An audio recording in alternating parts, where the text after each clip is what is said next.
BSP के सांसद मलूक नागर जी हमारे साथ जुड़ रहे हैं। ठीक है, अभी स्क्रीन पर नहीं आप। मलूक जी, मैं आपसे पूछ रही हूं, इस तरह से जो कैश निकल रहा है, ये कांग्रेस के सांसद हैं, यहां पर ये दलील देना कि ये पिछड़ी जाति के हैं इसीलिए उन्हें टारगेट किया जा रहा है। करप्शन इज करप्शन सर, भ्रष्टाचार पर कोई कॉम्प्रोमाइज नहीं है। ये बात बार बार नरेंद्र मोदी कहते हैं, गारंटी की बात करते हैं तो पूरा ऑपोजिशन उन्हें अटैक करता है, लेकिन जब ये नोट निकलते हैं तो फिर पिछड़ा वाला कार्ड क्यों? देखिए सुचरिता जी, एक ही पैमाने से देखना पड़ेगा। अगर बीजेपी के किसी सांसद के और बीजेपी के किसी नेता के पास धन निकले तो भी एक ही जैसा व्यवहार होना चाहिए, और कांग्रेस के निकला है तो भी यही एक जैसा व्यवहार होना चाहिए।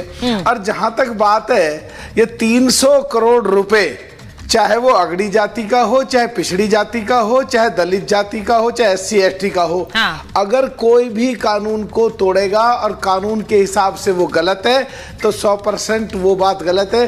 दुष्यंत जी हमारे बहुत ही प्यारे भाई हैं, मेरा तो बड़ा प्यारा सा रिश्ता है और मैं उम्मीद करूंगा वो आराम से इस बात को सुनेंगे।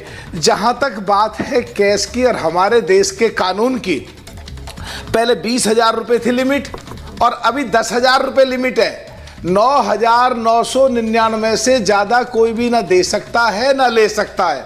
और जहां तक बात है कि उनका जो पूरा नंबर 1 में है तो 10,000 रुपए से ज्यादा एक से नहीं आ सकते, उनको लिस्ट देनी चाहिए, उनको कागजात देने चाहिए और कानूनी व्यवस्था के दायरे में रह करके जो देश का कानून है उसका कंप्लायंस करके वो सिद्ध करना चाहिए कि उनका पैसा ये पूरा नंबर 1 का है। केवल इस देश के कानून में 10,000 रुपए से ज्यादा अलाउ हैं तो वो रूल 6DD(E), जिसमें केवल खेती या पशुओं की डेयरी या मुर्गियों से संबंधित या मुर्गियों के अंडे से संबंधित जो कृषि के लिए केवल यूज होता है उसमें केवल केस अलाउ होता है। और बाकी जो जैसे शहरों में दूध बिक रहा है उसके जो पैसे इकट्ठे होंगे वो केस में आ सकते हैं। तो इनकम टैक्स को समझना पड़ेगा और इस देश का कोई भी व्यक्ति अगर कानून को तोड़ेगा और कानून से ऊपर जाके इतना बड़ा केस रखेगा और उसको सिद्ध नहीं कर पाएगा तो चाहे वो अगड़ी जाति का हो, चाहे पिछड़ी जाति का हो,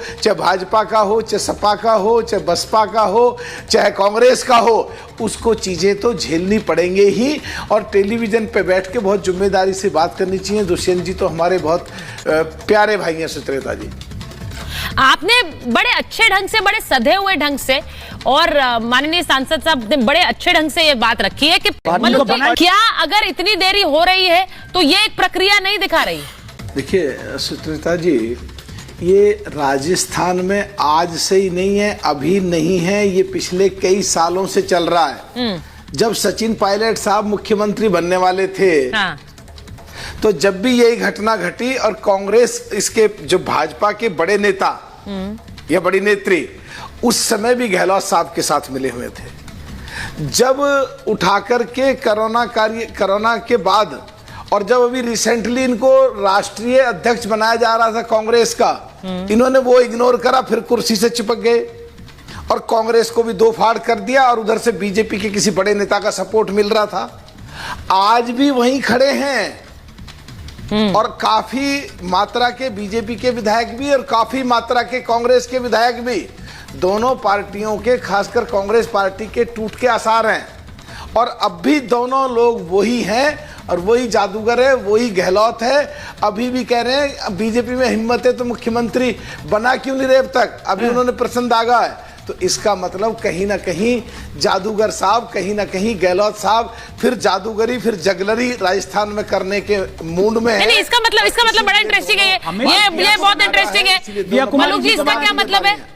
जगलरी कर रहे हैं, जादूगरी कर रहे हैं, मतलब क्या कर रहे हैं अशोक गहलोत इस वक्त? नहीं, इंपॉर्टेंट है बहुत, एक बार जरा उन्हें एक्सप्लेन करने दीजिए, जरा खुलकर बोलिए। मतलब ये कर रहे हैं कि अगर मतलब ये कर रहे हैं कि कांग्रेस का पाप कांग्रेस के सामने आया, सचिन पायलट को मुख्यमंत्री नहीं बनाया इसलिए इनकी सरकार गई। हाँ। लेकिन वो कुर्सी से इतने चुपके हुए, कहते हैं मैं तो कुर्सी छोड़ना चाहता हूँ, कुर्सी मुझे नहीं छोड़ रही है। हाँ। तो अभी भी कुछ ना कुछ गड़बड़ करने के चक्कर में है, या तो भाजपा के कुछ लोग टूट के वहां आ जाए या कांग्रेस के लोगों को तोड़ के उनको दे दें। ये बड़ी बात कर रहे हैं अब ये बड़ी बात कर रहे हैं। वो कह रहे हैं भाई आज मैंने तो वसुंधरा जी के लिए कुर्सी से चिपक के रहना चाहते हैं गहलोत जी, वो कह रहे हैं, और इसीलिए जोड़ तोड़ भी कर सकते हैं। लेकिन ये अच्छी खबर तो शाहजिया जी आपके कैंप के लिए नहीं है। हाँ, मेरिट पे बात की हमने तो राज्यवर्धन सिंह राठौर साहब के लिए बोला। हाँ, अच्छा गहलोत आइकॉन है, बेशक भाजपा में है, ठीक है, तो वसुंधरा जी के लिए नहीं कहा। ठीक है, लेकिन उन्होंने एक अलग बात बोल दी है। मलूक जी ने जो बात कही शाहजिया जी, वो कह रहे हैं कि गहलोत जी को इतना प्रेम है कुर्सी से, अब वो जोड़ तोड़ वाली चीज भी हो सकती है। क्या ये डर है? क्या ये डर है राजस्थान में? हाँ, ये तो सुनो, ये तो, नहीं मुझे लगता नहीं है। सुनो, ये तो देखिए एक बात तो बिल्कुल सही है कि गहलोत जी कुछ भी कर सकते हैं सत्ता में रहने के लिए। मेरी सरकार, लेकिन मैं आपको बता दूं और आपको आश्वस्त, उनकी वजह से चल रही थी। हाँ। तो आज लेन देन फिर वही है। हाँ। आज एक दूसरे को फिर सपोर्ट कर रहे हैं, इसलिए राजस्थान में दिक्कतें हो रही हैं।